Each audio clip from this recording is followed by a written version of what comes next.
शाळा, तर शाळा हा शब्दच कसला भारी वाटते आत्ता आपल्याला. तर मी आर्याच्या शाळेमध्ये गेलेले आहे. तर शाळा तर सगळ्यांच्या चालू झालेल्या आहेत. तर आर्याची शाळा सुटलेली आणि मी आणि तिला आणण्यासाठी गेलेलो. तर मस्त वाटलं आर्याच्या शाळेमध्ये जाऊन. आम्ही तिथं थोडासा व्हिडिओ केला.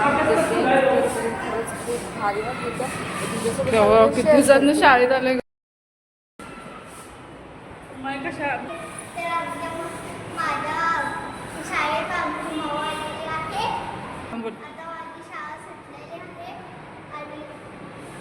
तर आणि काही नाही, फक्त मला मस्त अशी आर्याची शाळा बघायची होती आणि मी खूप छान एन्जॉय केला तिच्या शाळेमध्ये जाऊन.